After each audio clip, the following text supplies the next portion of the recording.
You had some choice words for President Trump. I think it was in 2012, like the Republican Party lost the female vote by 12 points. That's a huge number. And with as misogynistic as Trump is and so vocal about it, that's a huge chunk of it. You're not. Are there things you're dying to say or do right now that you feel like you can't?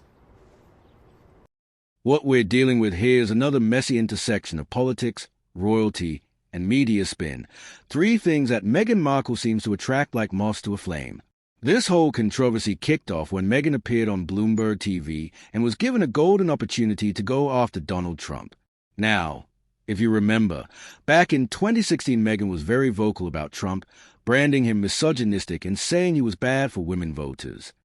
Developing today, Donald Trump has declared victory over Meghan Markle after Prince Harry's duplicitous wife was given the opportunity to speak negatively about the US president in public for the first time in 10 years and refused. This was in a bombshell new interview with Bloomberg TV, which we're going to be analysing with my superstar panel, Donna Rachel Edmonds and Father Calvin Robinson. But here's the moment when she bottled it. And remember, Meghan knows that if she were to go on the attack against Donald Trump, that Harry's visa could potentially still be withdrawn if the Heritage Foundation are able to prove that he lied about his drug use before entering the country. Watch. You had some choice words for President Trump. I think it was in 2012, like the Republican Party lost the female vote by 12 points. That's a huge number. And with as misogynistic as Trump is and so vocal about it, that's a huge chunk of it. You're not. Are there things you're dying to say or do right now that you feel like you can't? No, I just make a choice of what matters to me and what's important to me. And that was a different time in 2016, certainly. But no, I mean, what was that, the Larry Wilmore show? Yes. I was so excited to have that. I was so excited to be able to go on that show at the time. Yeah, no, I think. Hi, how are you? Good, thank you. Thanks for having us. Okay. Thank you. I've got a classic and a jalapeno. I'm a classic. Okay. Thank you. Perfect. There we go. Thank you. so Can I grab much. some napkins from you? Yeah. Thank you. Okay, we'll wait for the napkins. Just to be I'll on let the you- safe I'll let side. you finish your answer. Of course it was a different time. I was excited to be on the show, and I think if there's anything that I wanted to say or that felt necessary to say, then I would say it. But that's not where I'm at right now. I don't think I haven't said anything since 2016. That was well before I met my husband, too. I mean, the whole thing, doesn't it just make your skin crawl? She's so fake. But Father Calvin Robinson, I mean, look, this is, of course, her opinions are still the same. But Donald Trump is now so powerful in the US. Meghan Markle, who's all about speaking her truth, has been politically gagged. And to be honest, I'm here for it. I don't want her spreading bile against Trump and causing issues for the royal family. So I think it's good that she feels like she can't speak out. I think that's the most honest I've ever seen her. She's smarter than I gave her credit for. She clearly says that I make a choice of what's important to me. And I think that she made the right choice. Her family is more important to her than bad-mouthing the president. She clearly harbors ill will towards him, but doesn't want to say it out loud because she could jeopardize her husband's status in the country. That's very sensible, very clever. And again, I've never seen her acting that way before. Donna Rachel Evans, what did you make of Meghan's back down over Trump? Because, of course, what her base were hoping that she would do was continue on the same path as 2016, and we got nothing of the sort. Yeah, I think she is a clever girl. I think she knows She's that crafty. she's crafty. I mean, she didn't get to where she is, by accident. And she's playing a clever game. She knows that Trump is in the ascendant. The Democrats are losing votes, they're losing members, their ship is sinking rapidly. So she's made a very calculated decision to, as Calvin says, do what suits her, stick with her family, make sure that her life is under control, as it were, and not rock that boat any further, because it's definitely going down. So The big problem that I have, though, is that even though she feels like she can't attack Trump for her own selfish reasons, the ludicrous attacks on the British royal family do continue. And these are just now flat out lies. Absolute flat out lies. Remember, I covered Meghan's time in the royal family closer than anyone. I know what was going on. And this claim that she continues to push that she was forced to wear particular things, the new claim is that she was forced to wear nude pantyhose while her free speech was being controlled by courtiers, is simply not true. Those courtiers were terrified of Meghan Markle. They knew what she was planning, and they knew that they couldn't impose limits on her, and they did not. She hasn't said a peep about him since marrying Harry, but her old comments still hang in the air. So when the interviewer tossed her a chance to drag Trump again, everyone leaned in, expecting fireworks. But here's the twist: Meghan backed down. She dodged. She waffled. She smiled politely. She didn't go in for the kill.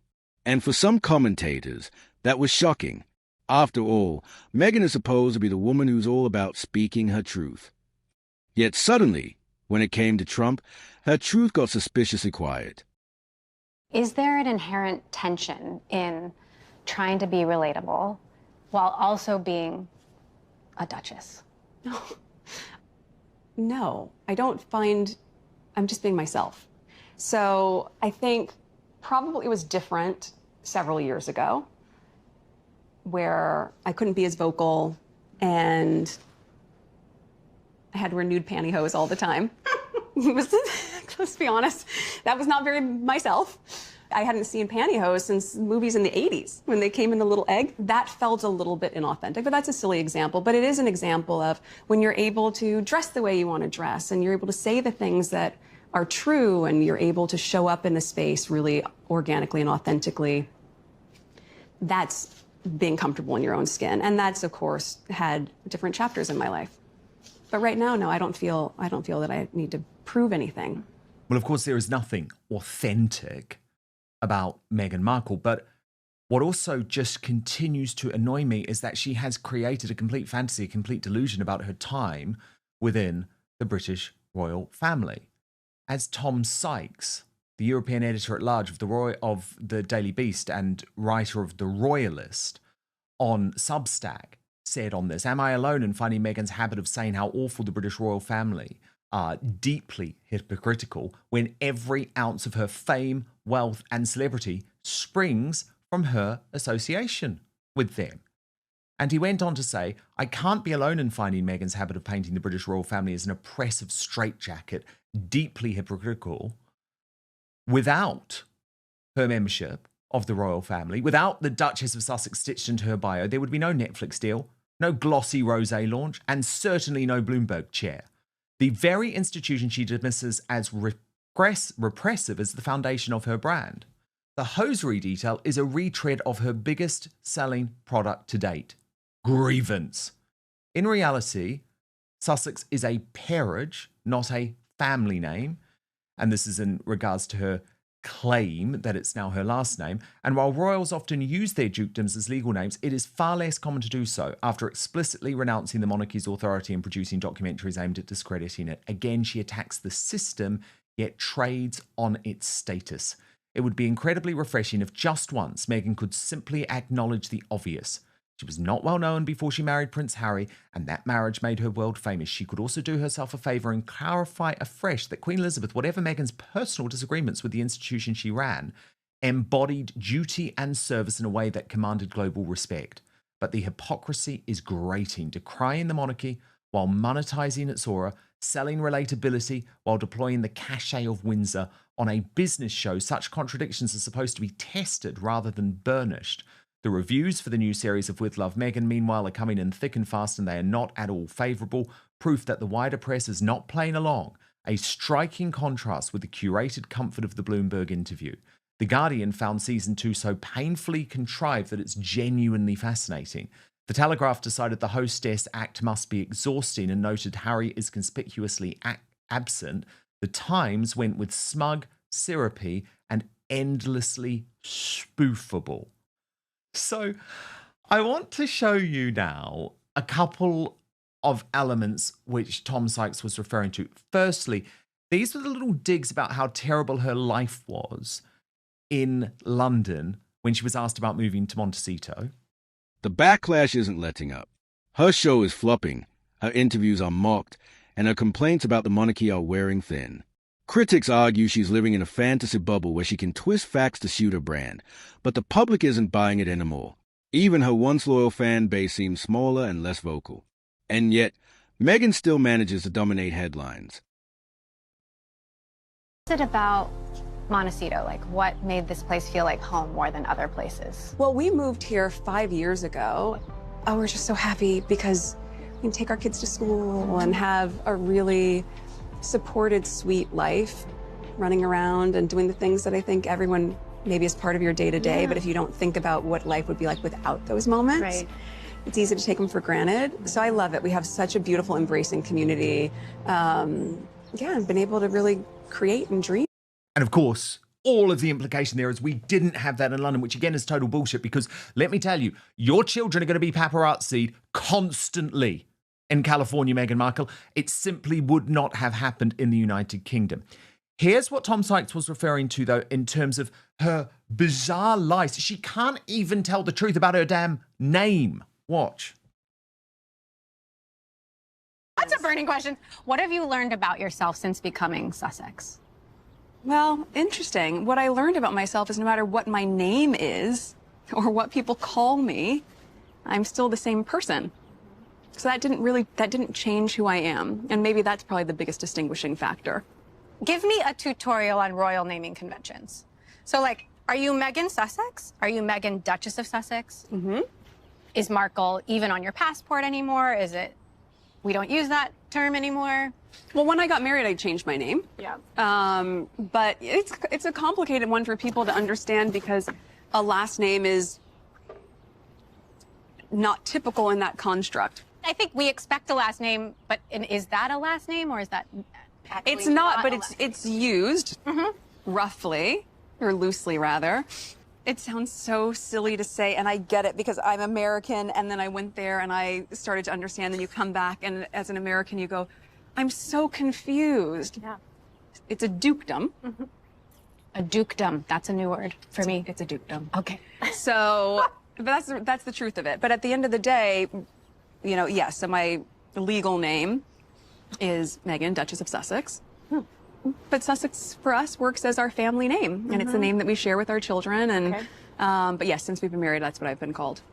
I mean, Father Calvin Robinson, you actually have to start thinking at some point there's something very seriously wrong with this woman who's created such a fantasy world. She can't even be honest about the fact that something she claims to be her last name is not her last name. It's just bonkers. Whether you love her or hate her, she's a clickbait queen she claims to despise. Maybe that's the biggest irony of all. She insists she's misrepresented by the media, but she also can't survive without it. Meghan's Bloomberg moment could have been explosive. Instead, it was muted, calculated, and strangely cautious. I think it probably is. I think what they've actually done is they've branded it.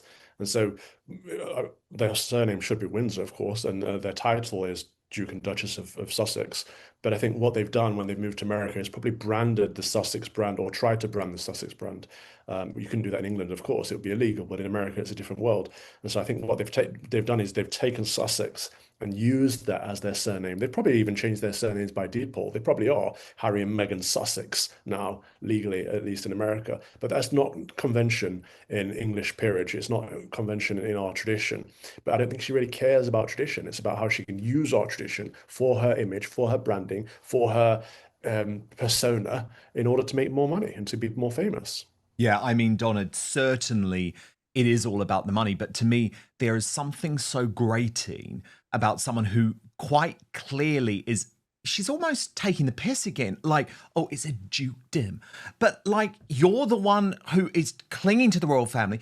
The British public and actually the royal family itself, they don't want you to take the titles. They don't want you to have anything to do with it. You are the person who, on your ridiculous cooking show, ends the credits saying executive producer, Meghan, the Duchess of Sussex. Like, you're the one who cares about this. None of us want you to have these titles. Yeah, I think actually there's a thread that runs through all of the stories we're talking about today, and that's truth versus falsity, versus lies, essentially. So we've seen already, with the media narrative, they'll just spin any lie that they want. Meghan is spinning any story she wants because she wants to create construct that suits her. She wants her cozy life to continue in the way that she wants it. And this is what we're seeing across the left, that they've got these stories that they tell themselves and they will repeat them over and over and over and over, even though the rest of us can see that they're absolute nonsense, because they feel that if they do that enough, that they can somehow hang on to the world that they created for themselves. But I have news for them. It's falling away. It's going. We don't believe you anymore, and we can see that you're all lying. And she, like the rest of them, just doesn't know what to do about it. So 100%. But makes her charcuterie plates, as though that's going to save her from the as if we're not going to onslaught. pick her up on this rubbish. Because, I mean, just look at, like, Archie's birth certificate, for example. I mean, to me, it's absolutely clear. His last name is Mountbatten Windsor. Look, you can see there. Harry is on the birth certificate as His Royal Highness Henry Charles Albert David Duke of Sussex. And it's Rachel Meghan, Her Royal Highness the Duchess of Sussex. But the last name is Mountbatten Windsor.